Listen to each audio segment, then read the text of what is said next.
কোথায় যাচ্ছ? নিশ্চয়ই পাইচারি করতে।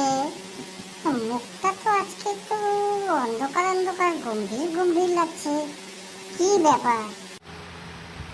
আর বলিস না, এই জবের থেকে ফ্ল্যাটের সেক্রেটারি হয়েছি, একটার পর একটা ঝামেলা লেগেই আছে।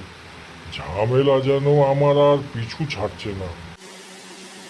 আবার কি হলো ঝামেলা তোমার? তোমার তো আছেই একটার পর একটা লেগে। ওই মেনটেনেন্সের পয়সা দেয় না।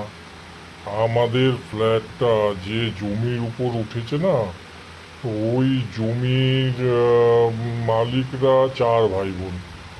তো ওদেরকে তো একটা করে দিয়েইছে ফ্ল্যাট, প্লাস একটা করে দোকানও দিয়েছে বিজনেস করার জন্য। তো ওরা এখনো ভাবে ওই জমির মালিক ওরা, ফ্ল্যাটের মালিক ওরা। আর তো তাই জন্য মেনটেনেন্স দেয় না, মানে দেয় না করলে ভুল হবে। ওই হঠাৎ কালে ভদ্রে 6 মাস 7 মাস পরে হয়তো 1 মাসেরটা দিয়ে গেল। এইভাবে কি আর হয়? আঙ্কেল দাদু, তোমাদের যে কমিটি হয়েছে সেই কমিটির কি বলে রেজিস্ট্রেশন হয়নি? সোসাইটি না কি বলে ওসব লোকে ওই যে বলছিল সেদিনকে যেন ওর রেজিস্ট্রেশন হয়ে গেলে তো তোমাদের কমিটির একটা লিগ্যাল ভ্যালিডিটি থাকবে। বাবা ভোলা, তুই তো দেখি অনেক আইন কানুন শিখে গেছিস। হ্যাঁ, ঠিকই বলেছিস।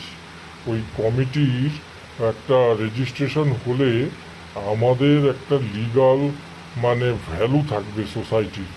তখন ওই যারা মেনটেনেন্সটা দিচ্ছে না তাদের এগেনস্টে আমরা লিগাল একটা স্টেপ নিতে পারবো। তা না হলে না মানে কোনো লাভ নেই। বাবারে সোনারে টাকাটা দিয়ে দে, টাকাটা দিয়ে দে, এই করতে করতেই হঠাৎ হঠাৎ মাঝে মধ্যে দেয়। এইভাবে কি ভালো লাগে নাকি? পারা যায় নাকি? শোনো না আঙ্কেল দাদু, আমি একটা বুদ্ধি দেই তোমাকে। যারা টাকা ঠিক মতো দিচ্ছে না না, ওই প্লাম্বার ডেকে না তাদের জলের লাইনটা কেটে দাও। দুদিন জল না পেলেই না ঠিক বাপ বাপ বলে টাকা দেওয়া শুরু করবে। ও যা বলেছিস, সেটা কি করিনি ভেবেছিস? এর আগে একবার সেটা করা হয়েছিল। ওরে বাবা, সেই কি কাণ্ড! থানা পুলিশ পর্যন্ত হয়ে গেছে।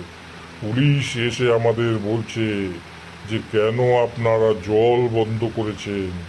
জল এসেনশিয়াল কমোডিটি, জল তো বন্ধ করতে পারবেন না। মানে সেই নানান মানে বিচ্ছিরি অবস্থা। তারপর কি করব, বাধ্য হয়েই জলের লাইনটা দিলাম। ওভাবে না জলের লাইন বন্ধ করা যাবে না। দেখি কি একটা করা যায়, কিছু একটা করা যায় কিনা। আরও কি ব্যাপার বলতো?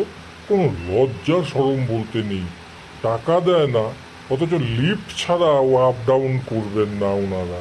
মানে এমন একটা হাবভাব যেন সারা জীবন ছোটোর থেকে লিফটেই চলাফেরা করেছে। ওটা দেখলে না আমার গা পিত্তি আরও জ্বলে যায়। শোনো না আঙ্কেল দাদু, ওই আমি একটা বাড়িতে দেখেছিলাম ওই লিফটের মধ্যে না একটা কি যেন বসিয়ে রাখে পয়েন্টের মতো। হ্যাঁ, ওই অনেকটা আগেকার দিনের ওই ফোনের ডায়ালের মতো। ওর মধ্যে অনেক নাম্বার দেওয়া থাকে। ওতে না একটা কোড দিলে যে ওই কোড জানবে সেই একমাত্র লিফটটা চালু করতে পারবে। তো তোমরা সেটা করতে পারো। হ্যাঁ, তাহলে তো সবাই লিফট ইউজ করতে পারবে না। বাহ, এটা তো ভালো বলছিস তপন। এটা তুই আর একটু ভালো করে খোঁজ খবর নে তো কত খরচ হয়। আর ঠিক আছে, আমি আমার যে লিফট মেনটেন করে ওদেরকে বলে দেখি। এটা যদি হয় আর অল্প খরচের মধ্যে হয়ে যায় তাহলে সেটাই করব। খুব ভালো বুদ্ধি দিয়েছিস তখন তুই। আচ্ছা, চলি রে। হ্যাঁ, তোরা কি খেলাধুলা করছিস? কর। ঠিক আছে, tata, bye bye. Bye uncle দাদু।